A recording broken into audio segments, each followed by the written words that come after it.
Comece, irmão, na paz do Senhor, amém, irmãos? Estamos felizes nesta noite, estamos participando desse grande projeto, que é um projeto missionário, amém?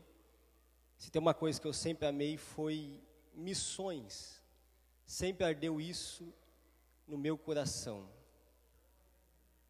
Por gentileza, que eles vão se colocar-se em pé nesta noite, vamos estar lendo a palavra de Deus,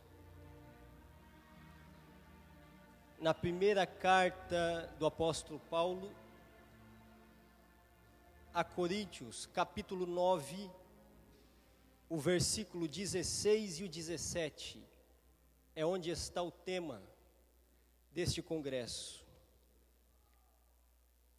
1 Coríntios, capítulo 9, versículo 16 e o 17.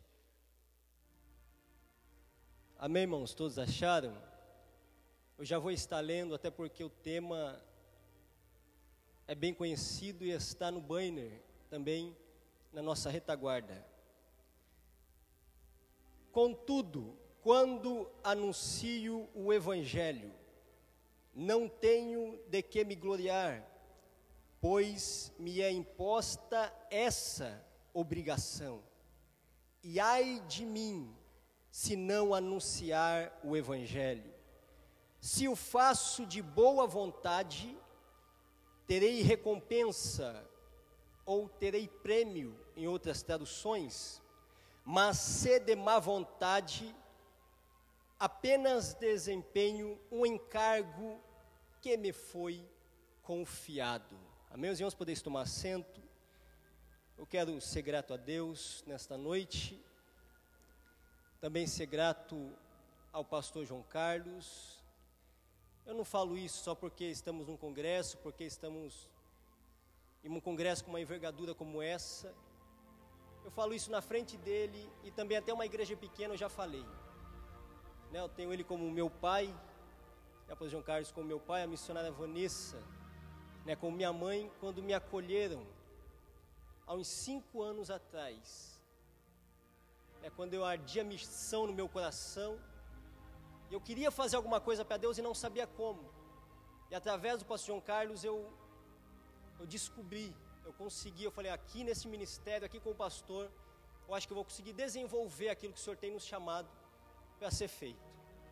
E também a todos os irmãos que sempre apoiam, sempre oram por nós, está sempre intercedendo, irmãos e amigos, são muito.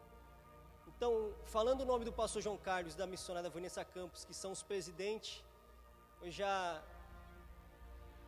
agradeço a todos. Amém, irmãos? O texto a qual lemos nesta noite está escrito na primeira carta do apóstolo Paulo, direcionado a Coríntios. O apóstolo Paulo, ele abre essa igreja, ele funda a igreja de Coríntios, na sua segunda viagem missionária. Depois que ele abre essa igreja e fica alguns meses ali na região de Corinto, ele vai para Éfeso. Ele fica um tempo em Éfeso, e estando em Éfeso ele recebe notícias de Coríntios. Ele recebe cartas de Coríntios, porque a igreja agora começou a entrar em problemas doutrinários. A igreja agora começou a entrar em alguns problemas, e alguns pecados que o povo estava aceitando. Então pediram instrução para Paulo do que havia de ser feito e como que deveria ser conduzido a igreja de Coríntios. O que chama a atenção é que Corinto era uma metrópole grega naquela época, como se vai ver as metrópoles hoje, uma das mais requisitadas. A parte financeira era muito alta naquela metrópole grande. E a gente sabe que nessas metrópoles, o que impera nessas regiões são coisas terríveis. O pecado imperava ali naquela cidade. E como sempre acontece em lugares como esse, tende praticamente querer infiltrar na igreja o pecado. Algumas coisas que acontecem fora, começa a querer entrar, inserir dentro da igreja. E a igreja começa a entrar em problemas.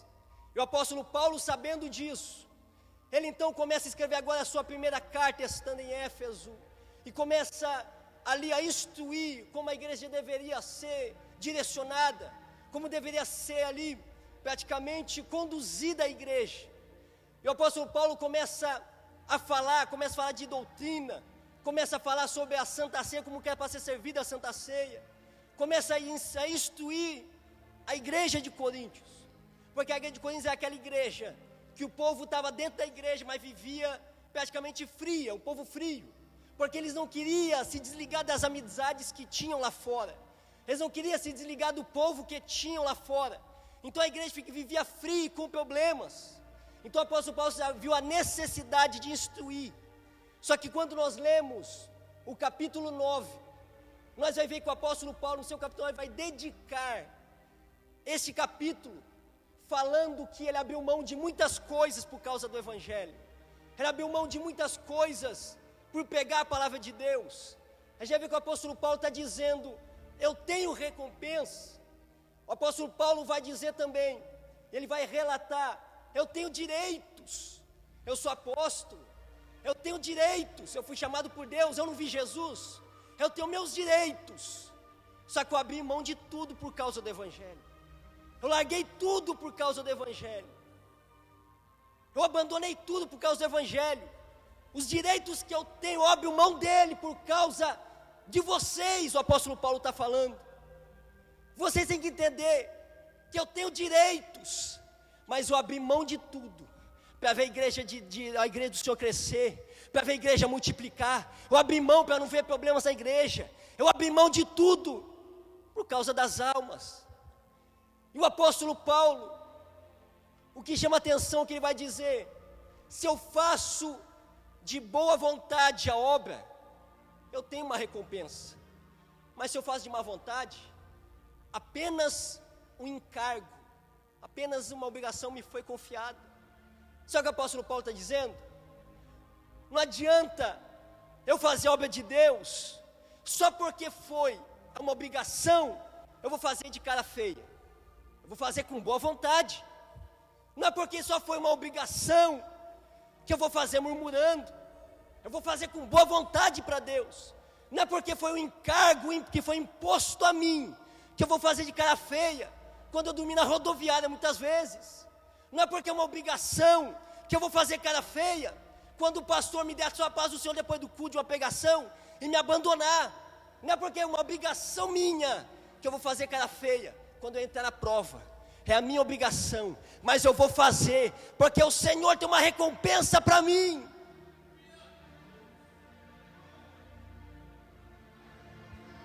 O apóstolo pode dizer: quer fazer a obra de Deus?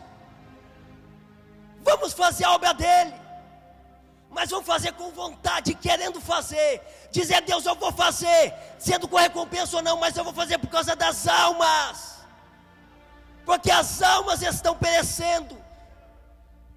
E o apóstolo Paulo: se for possível abrir mão de mim, eu abro mão do meu eu por causa deles. Eu se desfaço de mim e me faço como grego. Eu se desfaço de mim e me faço como os pobres. Eu se desfaço de mim e me faço como o romano. Eu se desfaço de mim, eu me faço como rico. Mas se eu se desfaço de mim, e se for possível passar fome, mas eu passo. Mas eu vou pegar o evangelho.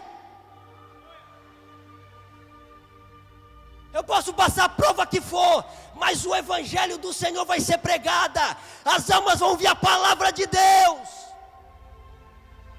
O apóstolo Paulo dizendo: irmãos, abre mão, se for possível, de alguma coisa, renuncie a alguma coisa por causa da obra, abre a mão de alguma coisa por causa da obra e faça com boa vontade, porque Deus tem uma recompensa preparada para você.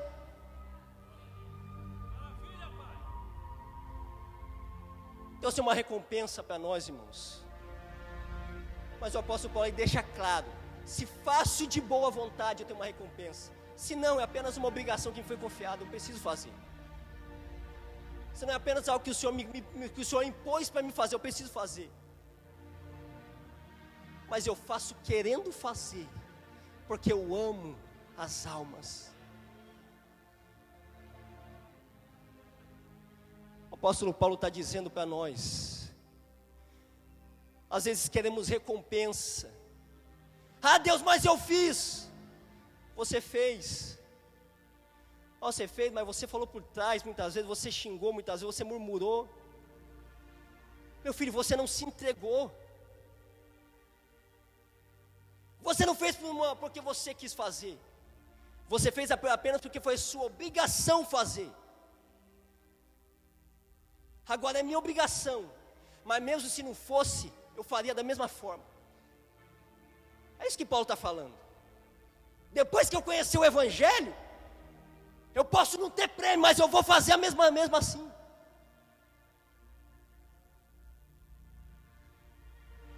Porque às vezes queremos fazer, ou queremos pregar, esperando a recompensa. E se Deus falar, meu filho, você não vai receber nada. Se Deus falar, meu filho, não tem prêmio, você vai fazer?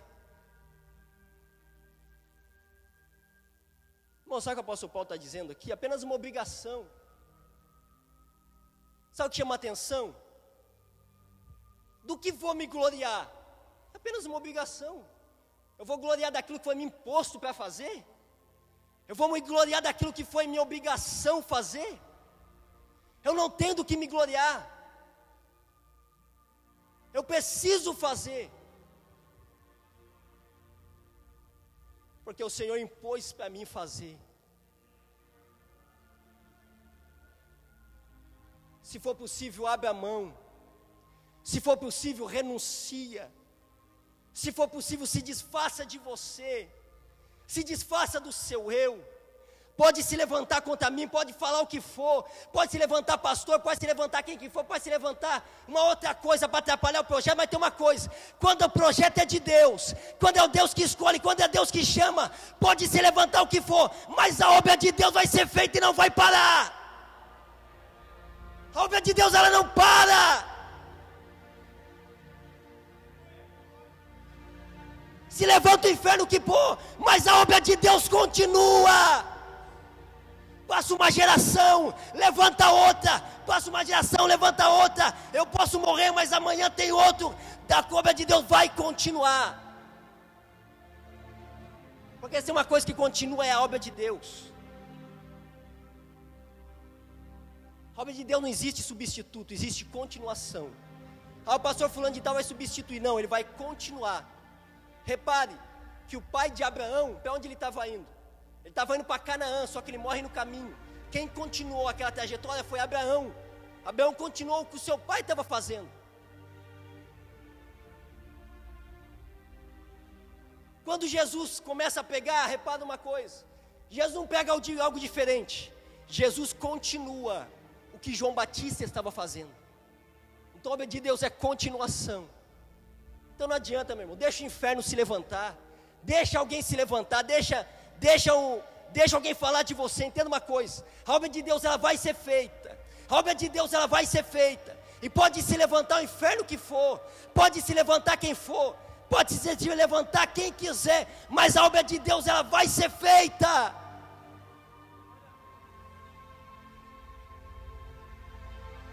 A obra de Deus ela não vai parar. E você foi escolhido para continuar a obra de Deus. Amém. Agradeço a oportunidade em nome de Jesus. Maravilha.